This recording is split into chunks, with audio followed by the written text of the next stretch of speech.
Bonjour à tous qui êtes déjà présents, 58 au total. Nous sommes très heureux d'être aussi nombreux autour de cette nouvelle édition d'un webinar à des thèmes, d'un club à des thèmes online. Il est 11 h et c'est donc le début de cette session autour des solutions pour les TPE-PME qui ont besoin de rebondir efficacement face au Covid-19. Petit conseil pour démarrer dans le confort de tous, vous avez sans doute déjà l'habitude, on vous conseille bien sûr d'avoir vos casques audio sur les oreilles, de couper votre micro et votre vidéo, ça donnera de la bande passante à tout le monde. Et puis dans cet outil Livestorm que nous utilisons, nous avons un menu questions dans lequel nous vous suggérons donc de poser toutes vos questions au fil de notre présentation. Ça nous permettra de les prendre les unes derrière les autres, de ne pas en oublier au milieu du chat. À la fin du webinaire, on vous transmettra un questionnaire de satisfaction dont nous espérons que vous pourrez le remplir, évidemment, pour nous donner votre avis.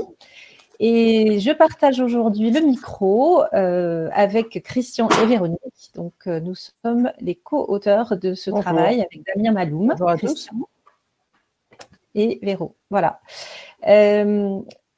Pour vous expliquer en fait notre démarche aujourd'hui, on va prendre le temps d'une toute petite introduction. En fait, le pourquoi de ce kit de survie redémarrage, c'était dans le cadre du hackathon à des thèmes. Pour nous, l'idée, c'était de se concentrer sur ceux qui en avaient le plus besoin. Et les TPE-PME souffrent particulièrement de la situation d'aujourd'hui, n'ont pas forcément les ressources en interne ou les compétences marketing com pour utiliser tous les outils qui sont nécessaires.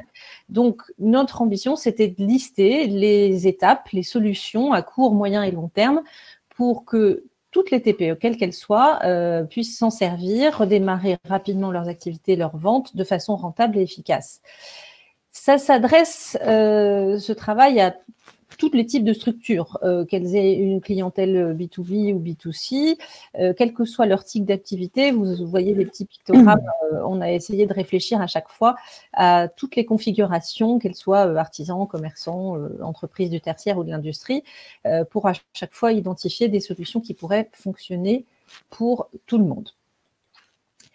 Et puis la question, c'était aussi pour quand dans la configuration d'aujourd'hui, on se dit qu'il faut peut-être travailler dans l'urgence et faire des choses tout de suite, et à contrario, peut-être que d'autres devront intervenir juste au moment du déconfinement qui s'approche ou au contraire après. On a essayé aussi de réfléchir à tout ça dans le scope de temps général, avec deux certitudes, c'est qu'il faut démarrer maintenant pour se préparer au maximum, mais qu'il ne faut pas non plus aller trop vite et donc réfléchir avant d'agir.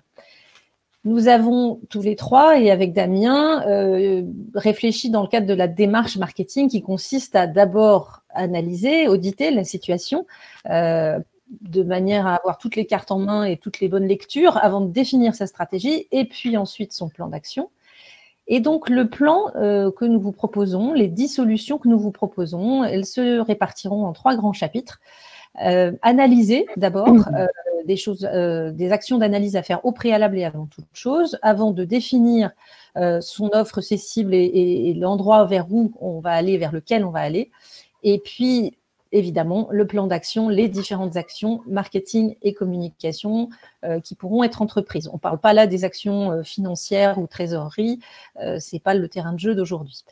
Et donc, ce premier chapitre, qui consiste à analyser la situation dans laquelle on se trouve, qu'on soit un petit commerçant, une structure de conseil, une petite entreprise industrielle.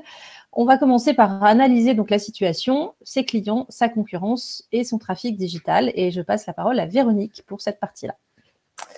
Merci. Excuse-moi Véronique de t'interrompre, il semble dans le chat que pas mal de gens n'aient pas de son. Alors, il faut qu'ils essayent Chrome, peut-être. Probablement. Alors, on va le mettre en commentaire. Je fais.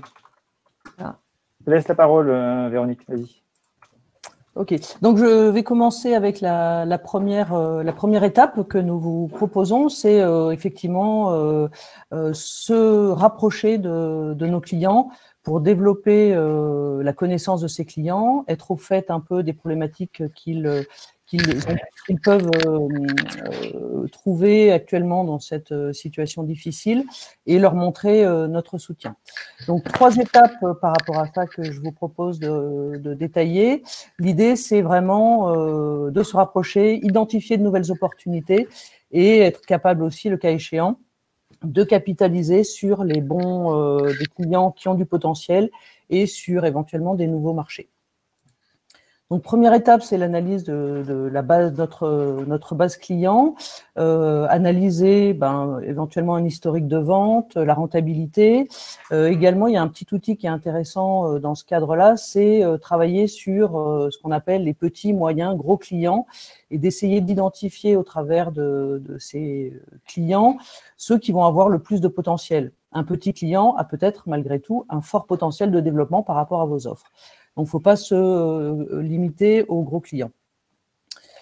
Donc, ça, c'est le premier point. La deuxième dimension, c'est profiter un petit peu aussi, peut-être d'un moment où vous avez un petit peu plus de temps pour aller faire des recherches sur le web, pour identifier des nouvelles tendances et également des secteurs qui vont être plus ou moins impactés par le Covid. Qu'est-ce qu'on note aujourd'hui comme tendance? Ça va être, par exemple, un véritable souhait d'intégrer une démarche plus éco-citoyenne, respectueuse de la planète, consommation locale, RSE pour les entreprises, le télétravail qui a été pour beaucoup une découverte et un cadre de vie plus nature, et également, et là ça va affecter aussi bien les entreprises que les particuliers, une réduction des budgets, des dépenses et des situations financières qui peuvent être plus ou moins difficiles. Donc, cette étape, elle va être importante pour comprendre le marché, les clients et identifier des nouvelles tendances. Et troisième point, c'est se rapprocher des clients pour recréer du lien, pour montrer qu'on les soutient. Alors, ça peut se faire par téléphone ou via une enquête en ligne. Et donc, par téléphone, ça peut être vous, ça peut être si vous avez une force de vente ou des assistants commerciaux ou autres. Et donc là, sont présentés des outils qui permettent, en tout cas pour la partie enquête en ligne, du coup, développer un questionnaire, l'administrer de manière assez gratuite. Voilà. Donc voilà pour cette partie. Et donc, je laisse la parole pour la deuxième partie qui va être l'analyse du contexte commercial et concurrentiel. Alors évidemment, une fois que vous avez analysé vos clients, avant d'agir, il va aussi falloir regarder de quels outils ou de quels opposants vous disposez pour vous relancer. Votre outil premier, c'est votre force de vente. Alors ça peut être vous-même. Quand on est auto-entrepreneur, c'est vous le patron, c'est vous le vendeur, c'est vous qui faites tout. Et on peut avoir des vendeurs en boutique, des vendeurs itinérants, des vendeurs dispatchés sur l'ensemble du territoire français. Ça sera une donnée évidemment cruciale. Ce qui est important, c'est pour nous d'identifier au travers de cette capacité commerciale si vous pouvez intervenir rapidement ou si au contraire il va vous falloir du temps pour par exemple toucher tous vos clients. Si ces rencontres peuvent être entre guillemets physiques au sens téléphonique du terme, par exemple, si on ne peut pas encore se rencontrer, mais si on ne peut pas le faire, c'est forcément des outils ou des relais numériques.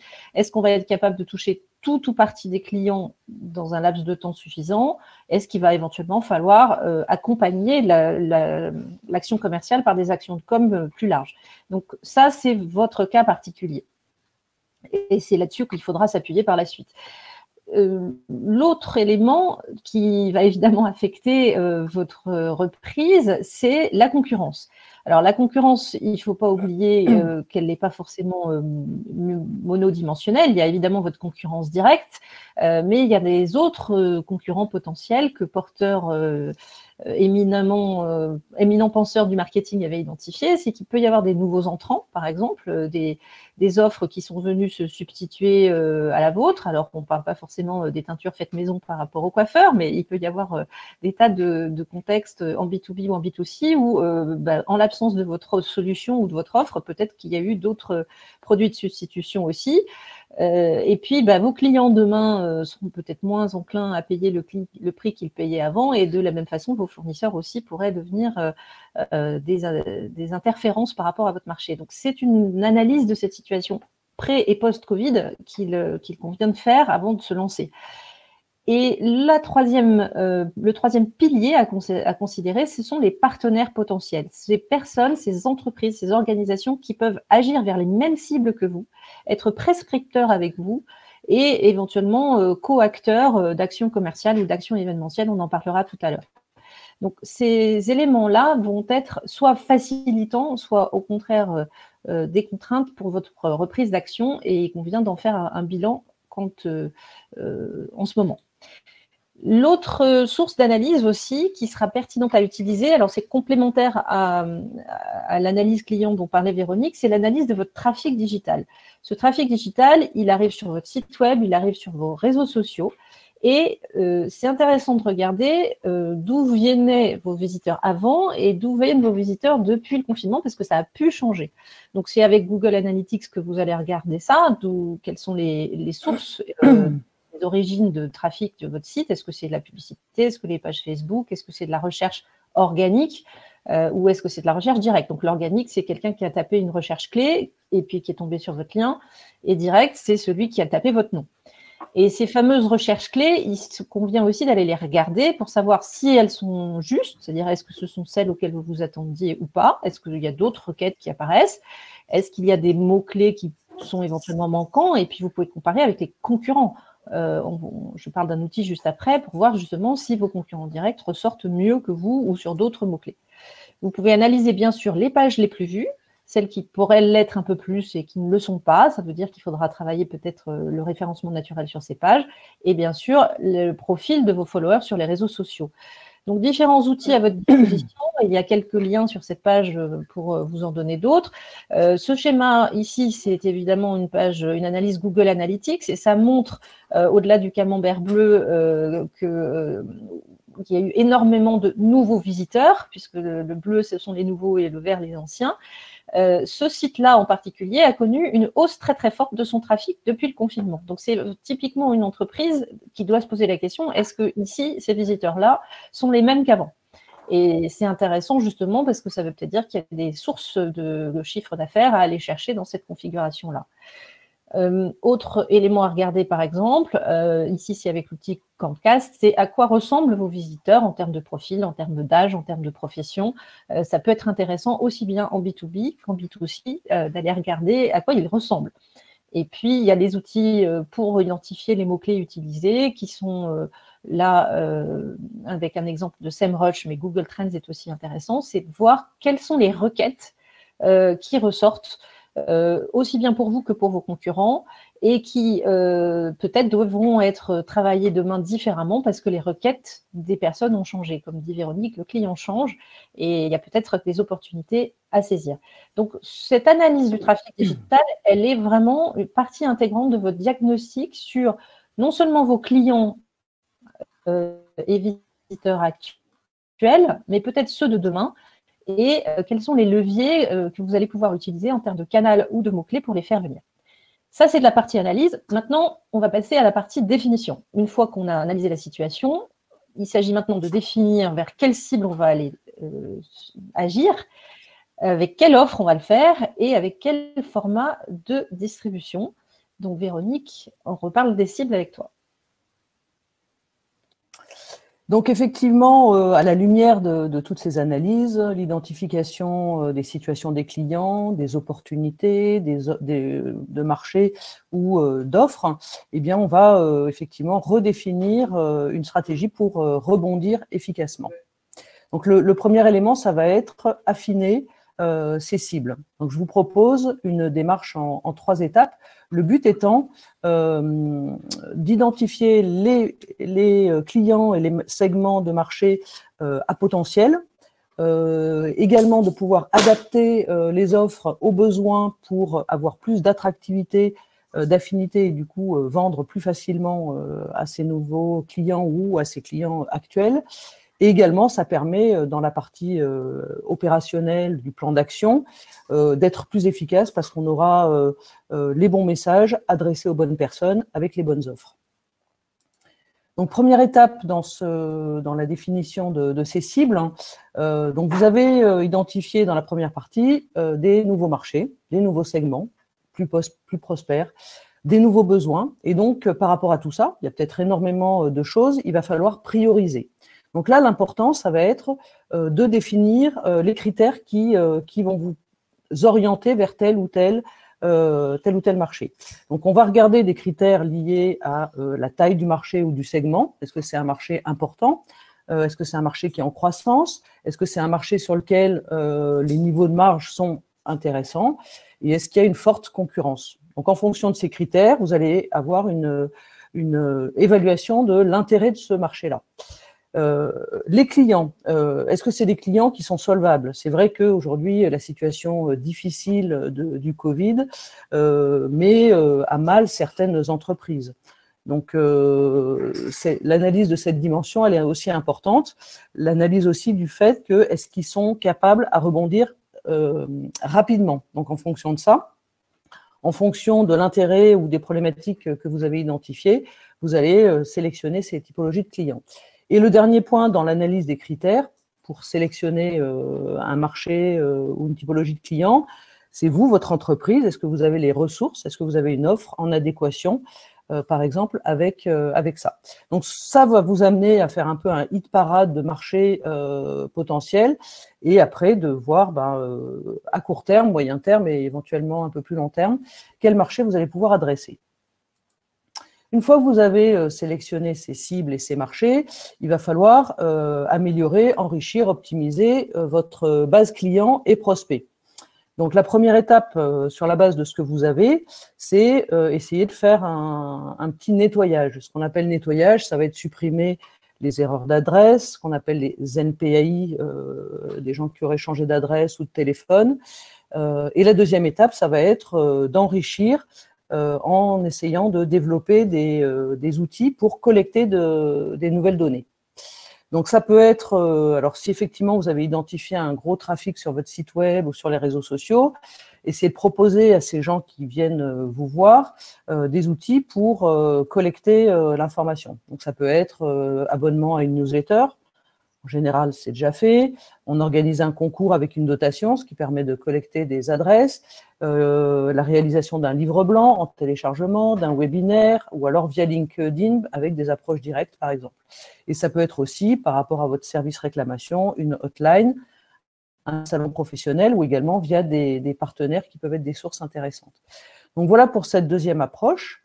Et pour se préparer encore un peu plus pour être efficace au moment où on va développer notre plan d'action, c'est travailler ce qu'on appelle aujourd'hui les personas, c'est-à-dire un petit peu une fiche signalétique de vos clients types, mais pas uniquement basée sur le profil classique, c'est-à-dire ça peut être CSP, âge, en B2C, ça peut être secteur d'activité, taille de l'entreprise, chiffre d'affaires en B2B, mais l'enrichir avec des éléments qui aujourd'hui sont très importants pour cibler les bonnes personnes au bon moment et avec les bonnes offres, c'est-à-dire intégrer les besoins, les motivations, les problématiques, le parcours d'achat. Aujourd'hui, où est-ce qu'ils se renseignent, où est-ce qu'ils achètent, comment ils achètent, tous ces éléments-là sont importants. Et puis aussi, qui intervient dans le processus de décision, que l'on soit en B2B ou en B2C. Il peut y avoir des gens qui sont les utilisateurs, il peut y avoir des gens qui sont les prescripteurs, l'acheteur, et c'est intéressant d'identifier tous ces éléments-là pour être efficace en termes de choix de support et de canal de communication. Donc voilà pour cette partie, et là il y a un livre blanc qui est intéressant, qui édité par Stratello, qui permet vraiment de détailler la démarche de la construction des personas. Donc voilà pour la partie ciblage, et je vous propose maintenant, deuxième étape importante de la stratégie, c'est redéfinir, optimiser son offre. Alors, le petit schéma, c'est pas le Covid, c'est juste les différentes composantes aujourd'hui d'une offre. Il y a la partie dimension produit-service, produit et ou service. Il y a son prix, il y a les canaux d'accès, de distribution. Il y a tout ce qu'on va faire en termes de communication. Et on intègre souvent dans la définition d'une offre, notamment sur du service, les personnes qui vont être vecteurs de l'offre, comme par exemple les caissières dans un supermarché sont les people de l'offre de la distribution. Sur une hotline, une personne qui répond au téléphone fait partie de l'offre d'assistance, par exemple.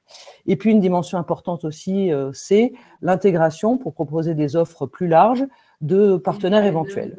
Donc, aujourd'hui, le contexte client environnemental change. Donc, il y a, comme on a pu l'identifier dans la première partie, de nouveaux besoins et du coup, de nouvelles opportunités pour développer de nouvelles offres ou les optimiser. Le premier élément, ça va être le positionnement. On a vu dans les tendances qu'effectivement, les gens attendaient beaucoup plus du respect de l'environnement, une dimension sociétale, solidarité et autres. Donc, pourquoi pas intégrer cette dimension dans votre positionnement. Voilà. Deuxième point aussi, il y a une quête de solutions globales. Ça, c'est des tendances que l'on a repérées depuis un certain temps. C'est intéressant, et surtout par rapport à la période actuelle, d'être plutôt un problem solver et partenaire de nos clients pour les aider à passer cette période difficile.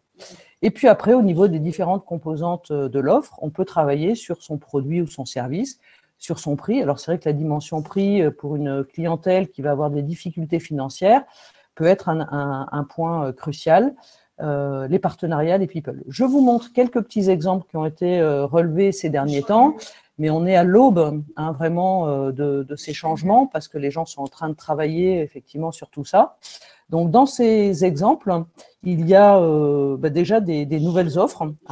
Par exemple, le premier en haut à gauche, c'est une entreprise qui fait de la 3D, qui va développer des visières.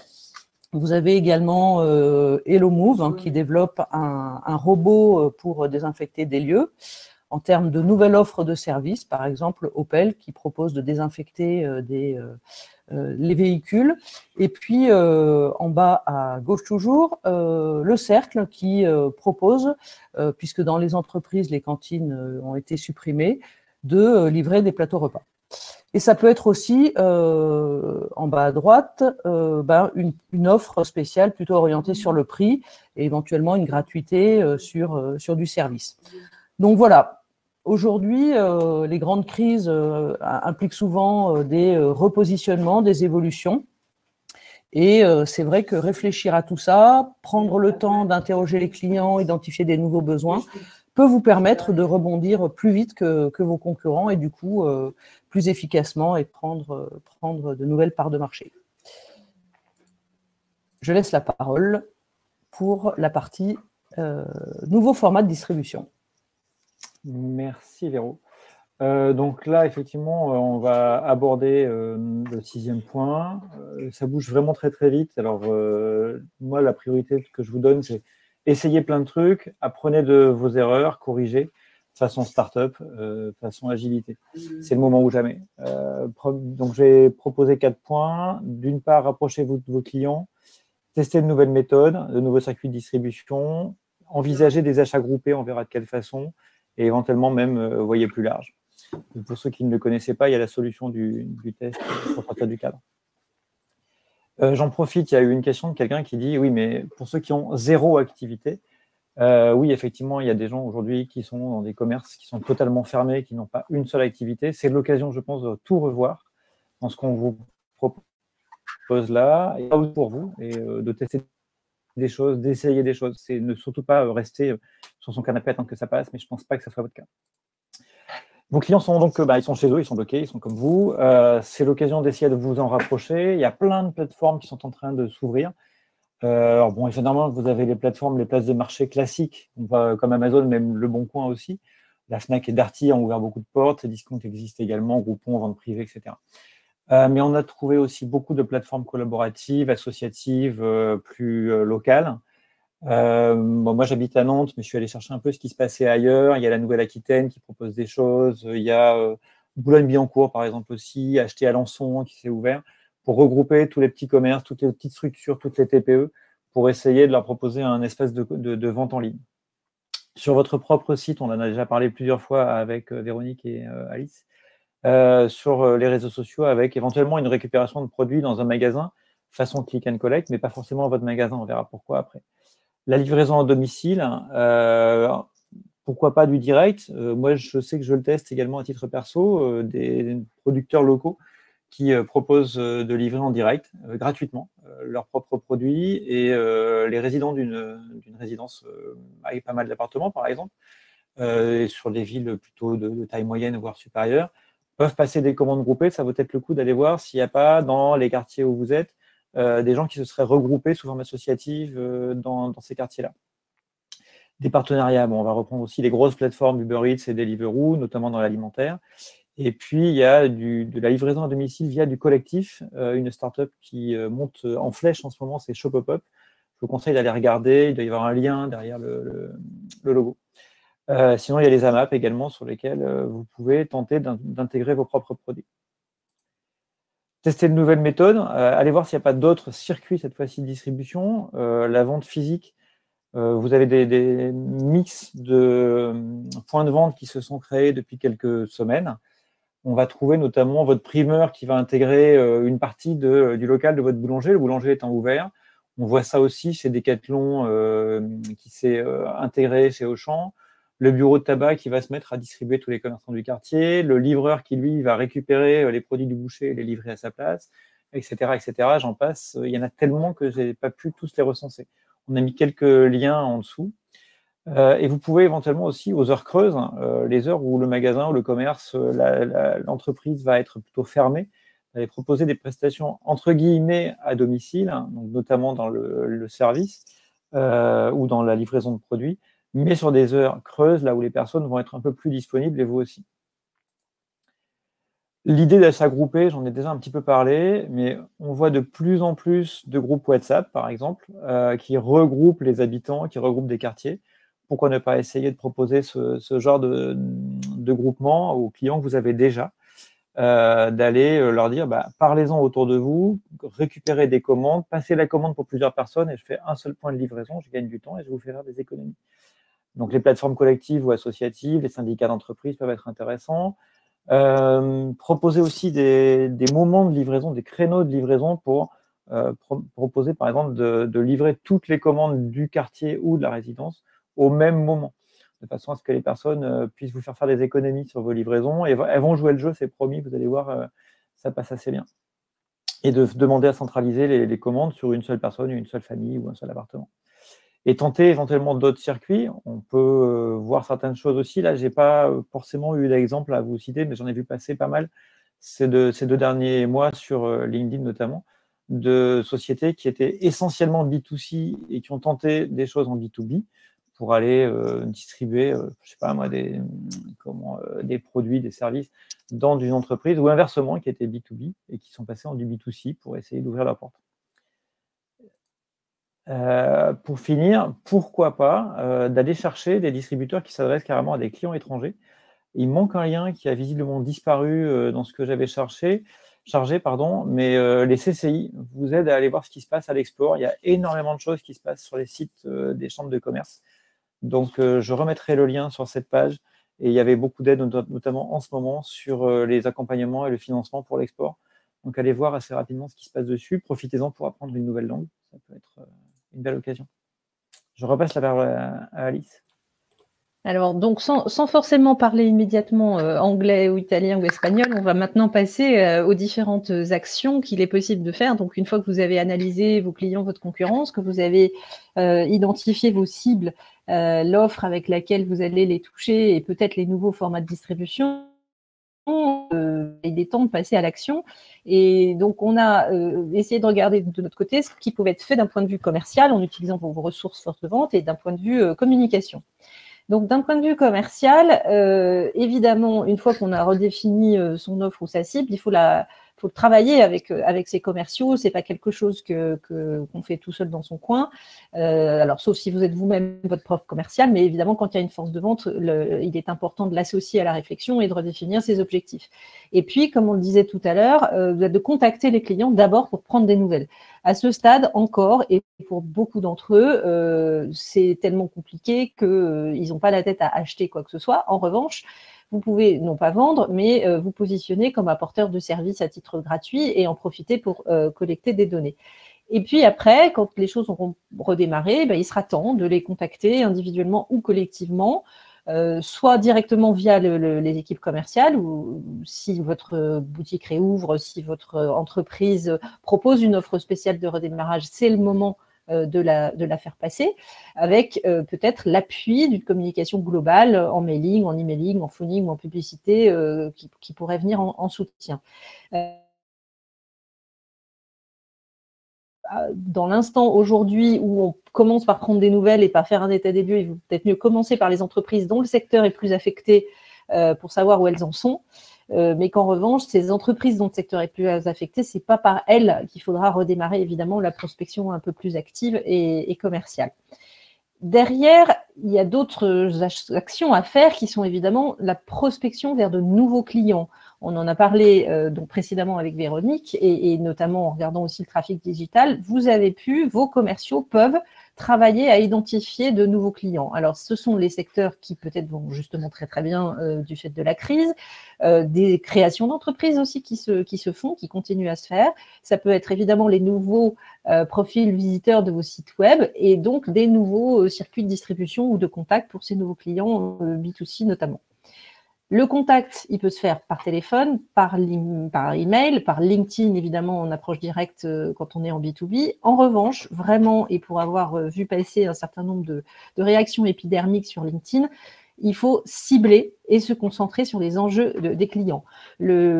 L'expression que j'ai vue passer qui exprimait la douleur d'avoir été contacté de manière un peu désagréable, c'était la vente bourrin. Clairement, sans aller jusqu'à ces termes-là, il faut y aller précautionneusement quand on fait une approche de prospection et surtout pas lâcher un message à tort et à travers sans avoir vérifié si la personne concernée est réellement la cible de votre offre.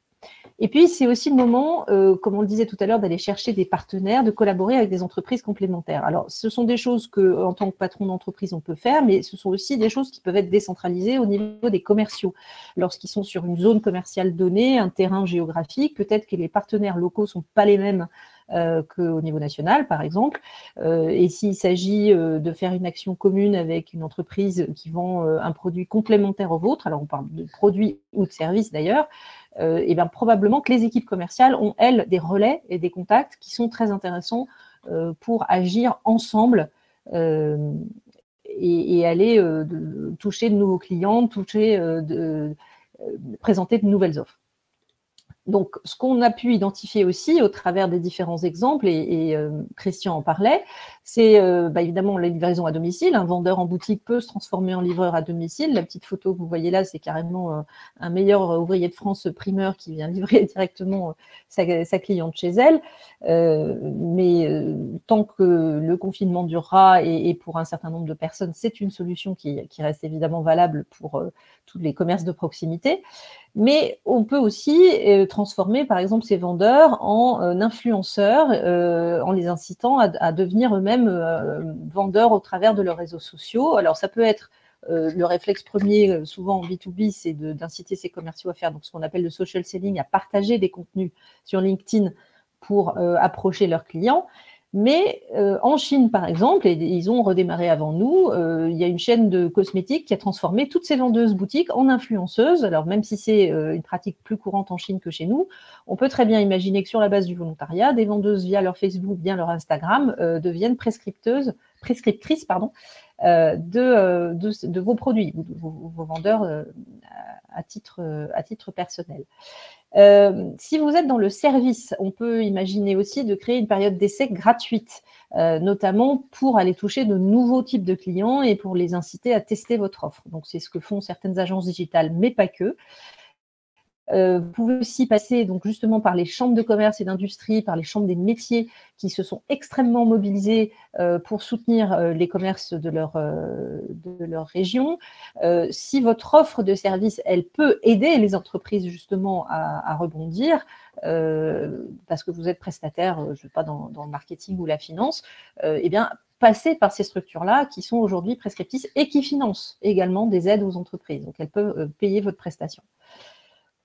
L'autre action, par exemple, qu'on a pu voir, c'est vous aviez des occasions commerciales physiques qui étaient prévues, des salons professionnels, qui évidemment ont tous été annulés, mais vous pouvez réutiliser les contenus que vous aviez prévus. Si vous aviez prévu une conférence, vous pouvez la transformer en webinaire. Si vous aviez des slides de présentation d'un produit sur votre stand, vous pouvez le transformer en livre blanc. Et on va le voir tout à l'heure, ça vous donnera des occasions derrière de faire venir du client et du prospect. Donc, les actions commerciales, elles sont possibles en mobilisant vos équipes commerciales pour contacter les clients, les comprendre, collecter des données, affiner les prospects et les leads dont vous allez avoir besoin, mais aussi pour être directement acteur en tant qu'influenceur, en tant que livreur, en tant qu'animateur de webinaire pour initier une relation de vente. Voilà.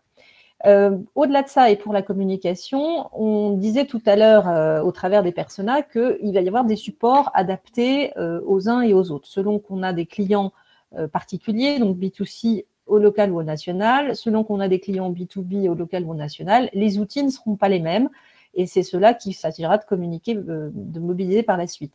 Donc, le tableau qui est ici, qu'on ne va pas détailler, mais vous donne les cibles justement de médias que vous pouvez utiliser et les leviers d'action communication qu'on va pouvoir utiliser derrière pour faire valoir son offre. Et donc, je vais passer la parole à Christian dans quelques temps, mais je vais tout d'abord vous parler d'un vieux truc qui est la visibilité physique au sens non digital. Ça marche toujours. Et donc, on peut encore, et voire on doit dans certaines configurations, notamment hyper locales, utiliser les supports existants. Ça peut être de l'affichage, ça peut être de la presse, ça peut être des prospectus qu'on distribue. On peut aussi aller se montrer physiquement avec des affichages dans les mairies, les CCI, les syndicats qui bientôt vont recevoir physiquement leurs clients quand ça aura ouvert. Imaginez demain également, après le déconfinement, des événements communs. Et les relations presse marchent quand même très bien. Il y a une consommation du média qui est énorme depuis le confinement, que ce soit le média papier ou le média digital.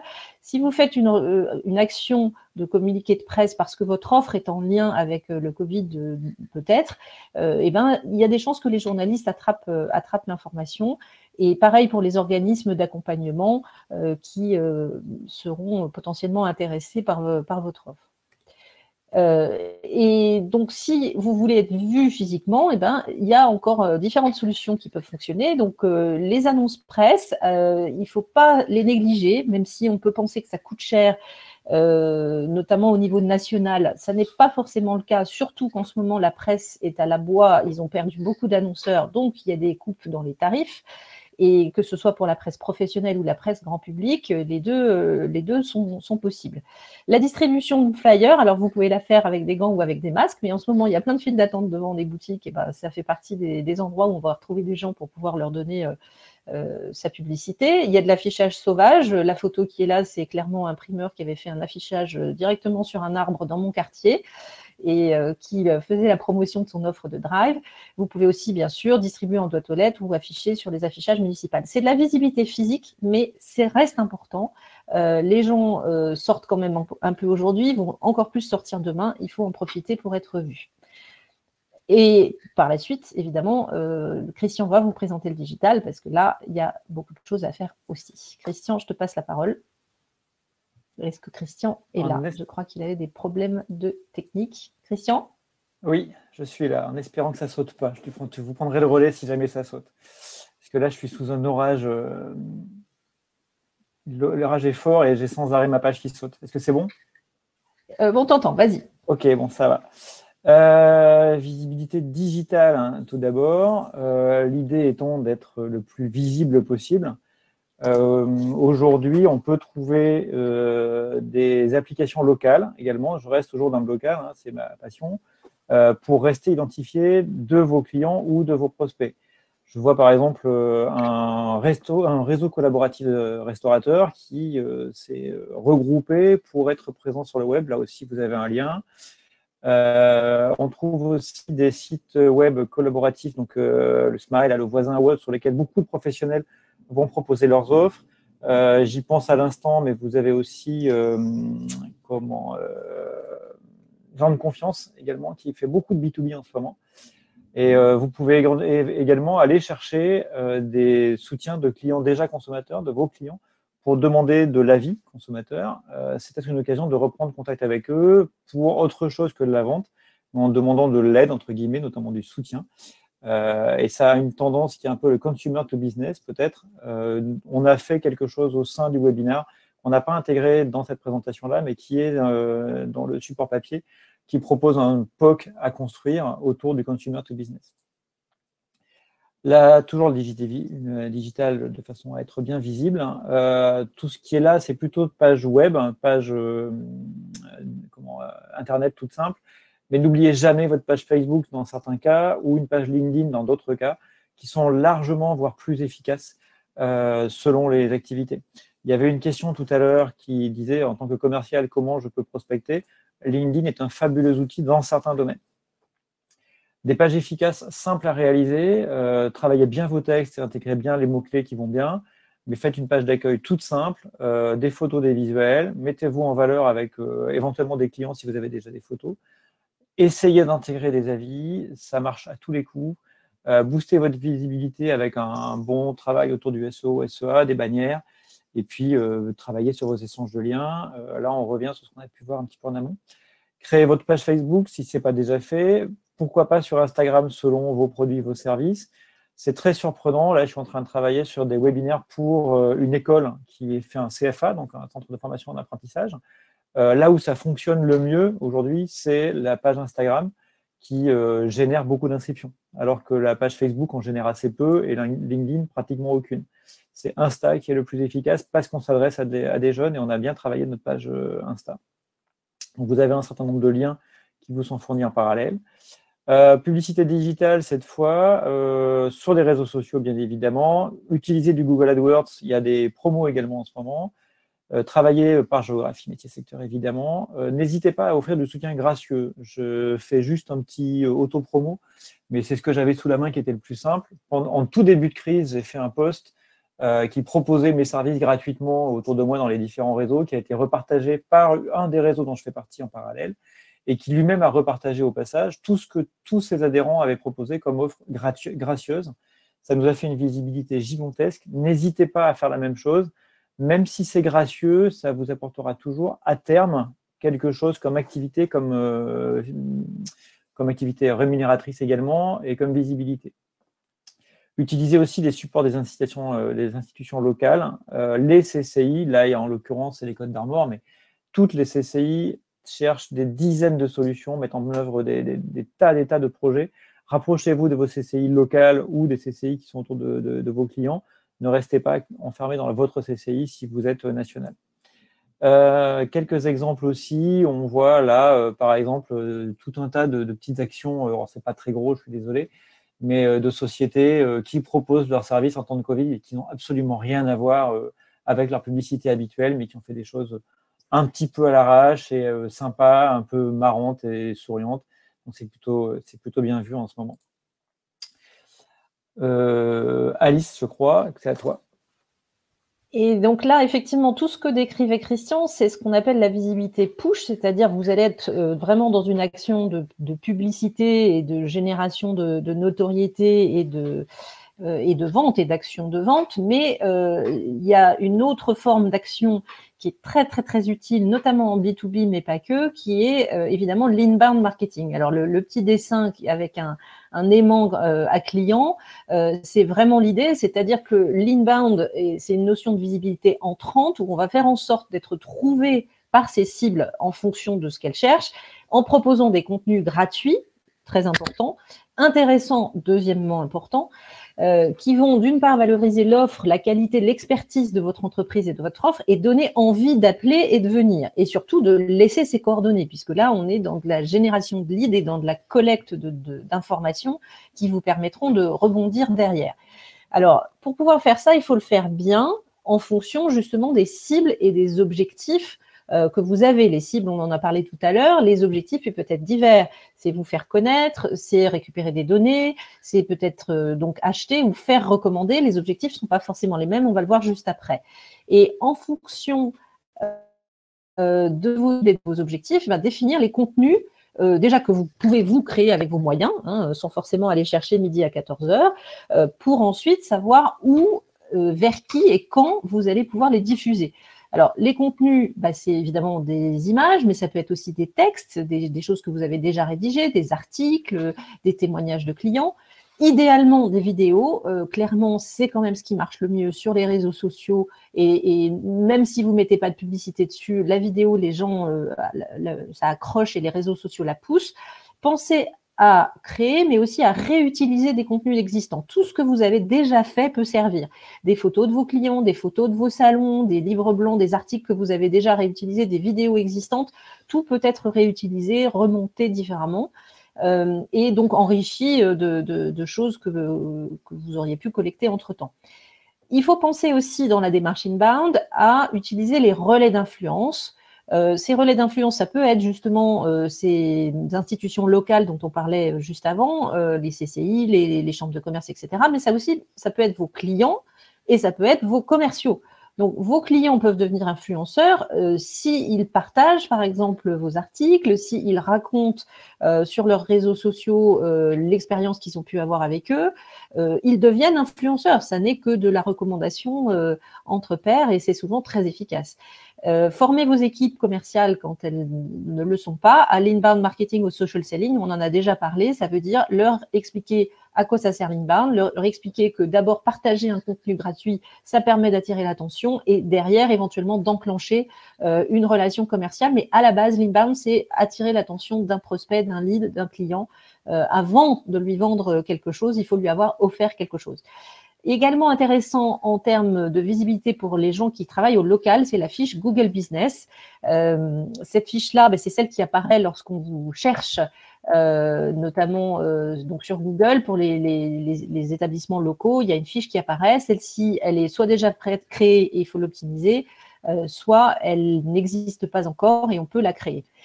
Avant simplement, je reviens juste sur cette slide d'aller travailler sur vos objectifs. Je vous invite à consulter cette slide quand vous aurez le document qui va vous être envoyé. C'était une recommandation de l'agence Stenk et qui vous note bien quels sont les contenus pertinents par rapport à vos clients et par rapport à vos objectifs. Selon que vous vouliez juste faire de la notoriété, générer un essai, une évaluation, générer un achat, vous n'allez pas forcément utiliser les mêmes contenus. Et c'est intéressant justement de regarder cette grille selon vos objectifs, encore une fois, avant peut-être d'aller chercher, comme c'est proposé ici par l'agence JV Web, des outils pour faire des contenus efficaces. Alors là, c'est un exemple sur Facebook, mais il y en a plein d'autres. Quand vous regardez tout ce qui peut exister, donc on peut faire des webinaires quand on est une structure de conseil, par exemple. On peut faire des tutos quand on est un métier de bouche. Ici, c'est une démonstration de comment faire son praliné en story Instagram sur le compte d'un grand pâtissier. Là, c'est un partage vidéo d'un témoignage client, donc sur YouTube. Et si vous n'avez pas encore de chaîne YouTube, vous pouvez aussi la créer, mais ce n'est pas obligatoire. Et on peut très bien mettre une vidéo juste sur son Facebook ou sur son LinkedIn. Et on peut aussi, bien sûr, utiliser toutes les compétences qu'on peut avoir pour créer un livre blanc, par exemple, et le mettre en téléchargement via un formulaire, bien sûr, pour récolter des données. Tout ça, ça peut être fait en individuel, mais ça peut aussi être fait en collectif. Il se trouve que là, plusieurs agences de prestations digitales se sont récemment réunies pour organiser la semaine prochaine une journée entière de webinaires à plusieurs. Et donc, via l'application Saloon, ils ont proposé comme ça une série de 6 ou 7 webinaires dans la même journée. Ils ont tous communiqué en même temps, donc ça maximise la visibilité. Et ils vont chacun animer donc, sur un thème différent. On est dans le partenariat dont on parlait tout à l'heure. Ils ont les mêmes clients que vous et simplement une prestation différente. Et donc, vous êtes complémentaires. Et ici, sur le bas de cette slide, vous voyez d'autres informations donc, pour être efficace pour créer ces contenus. C'était la 10e solution. Nous sommes arrivés à la fin de notre présentation. On a dépassé un petit peu les 45 minutes. Et donc, je vous remets avec Christian et Véronique la liste sous les yeux de toutes ces idées, de tous ces thèmes qui nous apparaissaient importants de conseiller aux TPE-PME. On va prendre les questions s'il y en a eu. Donc, je vois Sophie qui posait la question pour un consultant indépendant, comment est-ce qu'on peut prospecter en ce moment? Alors, est-ce que Christian ou Véronique, vous voulez répondre d'abord? Ce que je moi, peux... j'avais commencé à travailler un petit peu. Oui, vas-y. Vraiment, ce que je pense, c'est que globalement, en fait, par rapport à tout ce qu'on a parcouru dans ces 10 leviers, il y a des éléments à picorer un petit peu partout.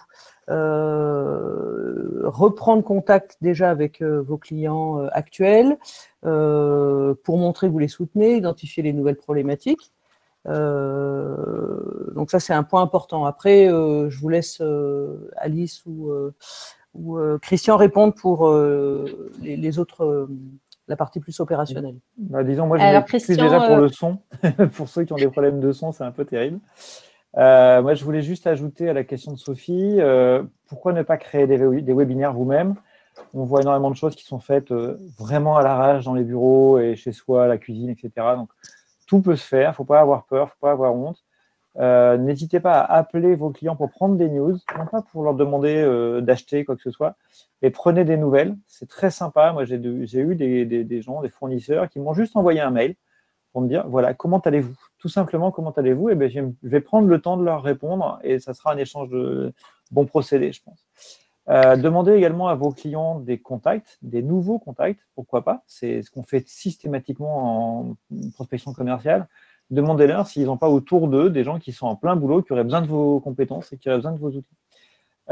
N'hésitez pas à LinkedIn aussi. Moi, j'avais testé à une époque d'automatiser LinkedIn. Je ne sais pas si vous connaissez des outils comme LinkHelper ou Prospectin. C'est des outils assez ahurissants pour automatiser la prospection sur LinkedIn. Ça peut être un bon moyen de prospecter.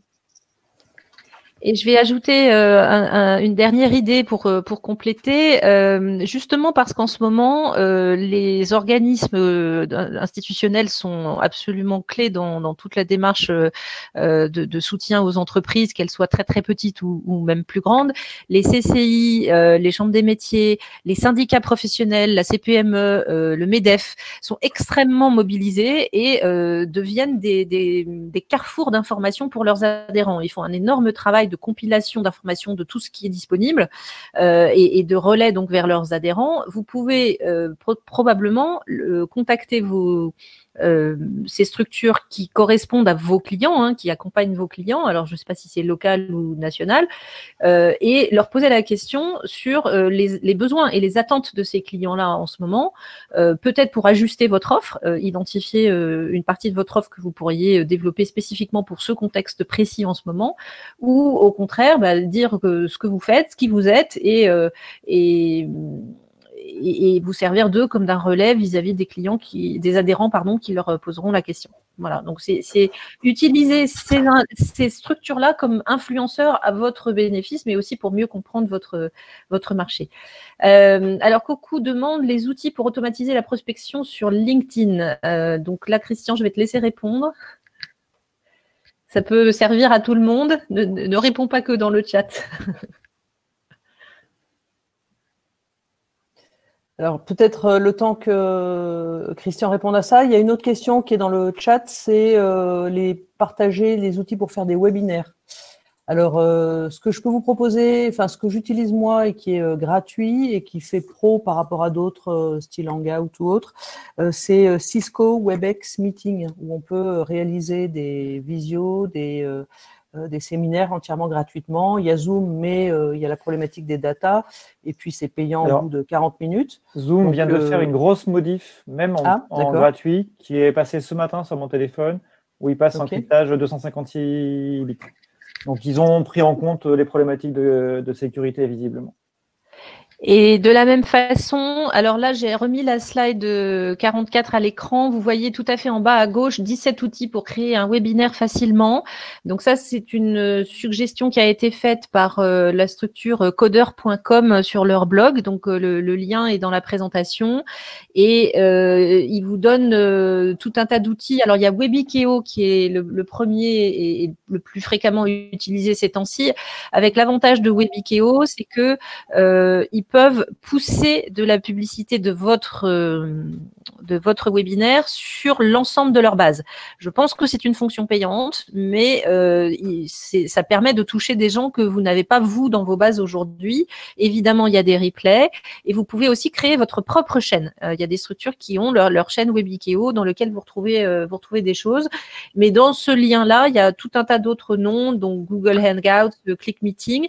Et je crois que chez HubSpot, qui est donc une structure qui vend des solutions de CRM et de marketing automation, il y a aussi un article quelque part qu'ils ont publié sur comment faire un webinaire efficace. J'ai rajouté moi GoToWebinar parce que je suis en train de jouer un peu avec. Il y a une version gratuite qui n'est pas très longue.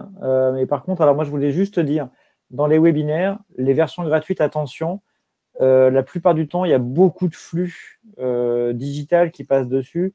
Et quelquefois, selon les horaires, ça peut vous amener à avoir des problèmes de connexion. Déjà, moi, je suis pourtant en plein centre-ville, j'ai une super connexion, etc. Et vous voyez, moi, j'ai coupé au moins 4 fois là, le temps que qu'on fasse ce webinaire. Quand je travaille sur GoToWebinar, pour l'instant, je n'ai jamais été coupé une seule fois. Et là, sur Livestorm, on a eu quelques soucis pour se connecter. Il y a plein d'outils, testez-en, essayez-en. Je ne saurais pas vous dire lequel est le meilleur, mais il y en a quand même beaucoup. Est-ce qu'il y a d'autres questions qui vous sont venues au fil de cette discussion, donc que ce soit pour l'analyse… Je revois la question d'outils pour industrialiser la recherche commerciale, donc je remets Linkhelper et Prospecting. Linkhelper, de mémoire, est russe, donc au niveau paiement, c'est pas top. Prospecting semble un peu plus fiable. Bon, après, c'est des solutions un peu de hacker. Donc, et après, il y a quand même LinkedIn Sales aussi. Et après, voilà, là, c'est quand on veut effectivement avoir une solution payante qui est quand même un peu plus peut-être propre. Qualitative, oui. Ouais. Est-ce que vous avez éventuellement d'autres questions? Alors, nous ne savons pas où vous êtes en France, mais pour vous préciser, nous-mêmes, à nous trois, on couvre… la région parisienne, la région ouest et la région sud-est lyonnaise. Donc, tout ça grâce aux outils digitaux, la réflexion commune grâce aux outils digitaux, la création de ce webinaire grâce aux outils digitaux. Et c'est assez kiffant finalement de mettre ensemble de l'intelligence collective à distance grâce à ça. Donc, on est heureux de la partager avec vous aujourd'hui. Et moi, j'ai envie, alors c'était vraiment une super expérience, je voudrais remercier l'ADTEM d'avoir monté ça, et j'ai très envie de refaire ça, moi, en local, avec les associations dont je fais également partie, et je vous recommande de tester ça. C'était un super format de faire un hackathon, où on s'oblige pendant, je ne sais plus, ça a quelques jours quand même, mais ça a été plusieurs jours, on s'oblige à se poser des questions, essayer de trouver des réponses et les offrir à vous tous. Ok.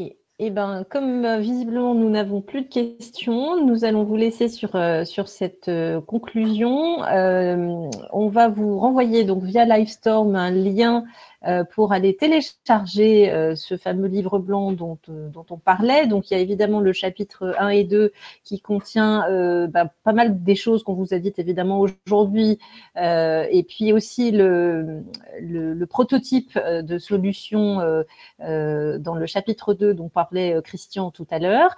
Dans le chat, donc Corentin va vous envoyer le lien vers le questionnaire de satisfaction. Donc, merci infiniment de votre avis. Ça nous servira pour la suite. On est très curieux et anxieux d'avoir votre avis sur nos échanges.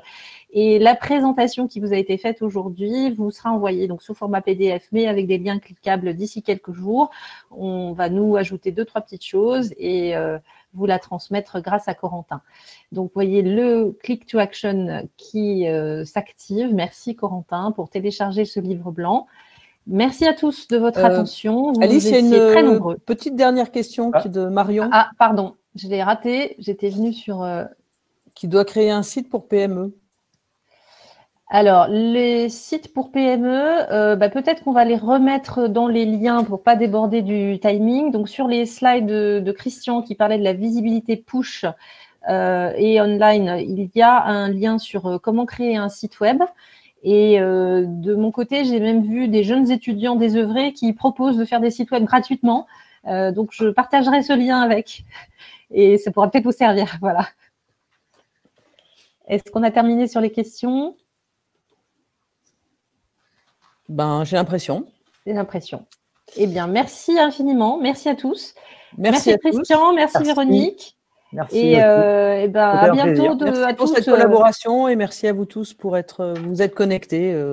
J'espère qu'on a apporté quelques idées, quelques solutions pour vous aider à rebondir par rapport à cette période ô combien difficile. Bon courage à tous. Bon courage et rendez-vous de l'autre côté de la tempête. À bientôt. À bientôt. À bientôt.